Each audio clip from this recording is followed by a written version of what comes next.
Immobilizing enzymes mechanism. बिस्मिल्लाहिर्रहमानिर्रहीम। अस्सलाम वालेकुम डियर स्टूडेंट्स। आज का हमारा टॉपिक है इमोबिलाइजेशन ऑफ एंजाइम्स। इमोबिलाइजेशन ये टॉपिक हमें बताएगा कि किस तरीके से एंजाइम्स को हम इस्तेमाल कर सकते हैं बगैर वेस्ट किए। एक्चुअली होता यह है कि इंडस्ट्री में जहाँ पर एंजाइम्स बहुत ज़्यादा यूज़ होते हैं वो हमारी इंडस्ट्री है बायोटेक्नोलॉजी की, और वो हमारी इंडस्ट्री है मेडिसिन की। एंजाइम्स कॉस्टली भी हैं, और एंजाइम्स जो हैं वो डेफिनेटली प्रोडक्ट के साथ भी वेस्ट हो जाते हैं।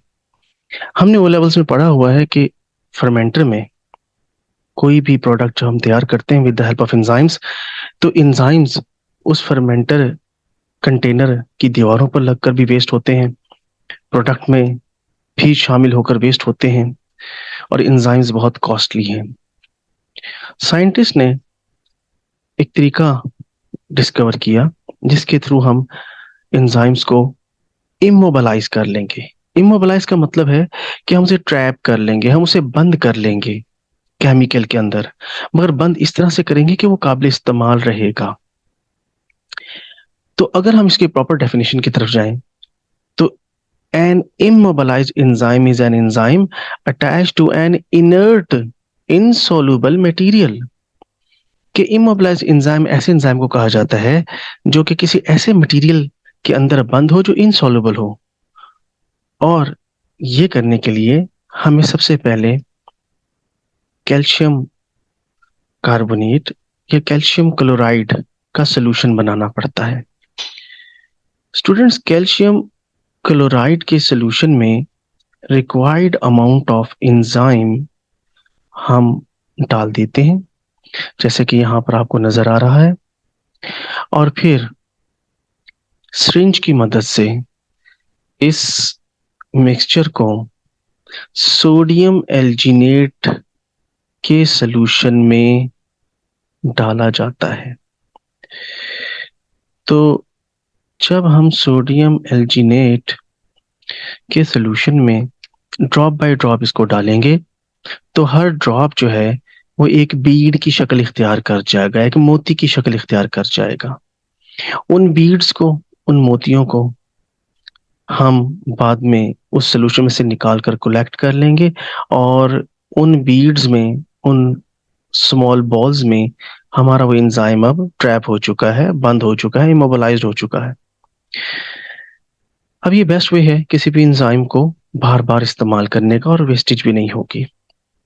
अगर हम एग्जाम्पल लें तो बड़ी एक सिंपल एग्जाम्पल है हमारे पास कि मिल्क जो है उसमें लैक्टोज शुगर होती है, और बहुत से बच्चे ऐसे हैं जो लैक्टोज शुगर जो दूध में है उसकी वजह से उन्हें एलर्जी होती है।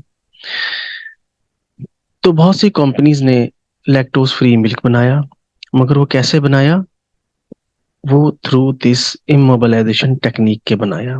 देखिए यहाँ पर अगर हम देखें तो हमें यहाँ पर एक इस तरह का फनल वेसल नजर आएगा, और नीचे बीकर मौजूद है। इस फनल के अंदर हमने बीड्स जो हैं जिनमें एंजाइम को इमोबिलाइज किया था वो हमने डाल दी हैं, और एंजाइम है लैक्टेज। अब इसमें हम ऐड करेंगे मिल्क। ये मिल्क जब इसमें हम बहुत स्मॉल क्वांटिटी में ऐड करेंगे तो मिल्क इन तमाम बीड्स में से गुजरेगा, इनके अंदर से गुजरेगा, और मिल्क में जो लैक्टोज शुगर है, जो लैक्टोज शुगर है वो ब्रेक होगी इनटू ग्लूकोज एंड लैक्टोज। तो एज द रिजल्ट जो मिल्क यहाँ नीचे कलेक्ट होगा ये मिल्क लैक्टोज फ्री मिल्क होगा। अब इस मेथड में एंजाइम जो हैं वो भी यूज हो रहे हैं, लेकिन एंजाइम वेस्ट नहीं हो रहे, प्रोडक्ट का हिस्सा नहीं बन रहे, और इन बीड्स को आप 100,000 टाइम्स यूज कर सकते हैं। This is one of the best way of keeping the cost down to use immobilized enzyme. क्योंकि जैसे हमने शुरू में कहा कि एंजाइम जो है वो कंटेनर की दीवारों पर लगकर वेस्ट होते हैं, वो प्रोडक्ट में जाकर वेस्ट हो जाते हैं, तो अब वेस्टेज नहीं है, कंटामिनेशन भी नहीं है, एंजाइम बार बार यूज हो सकते हैं।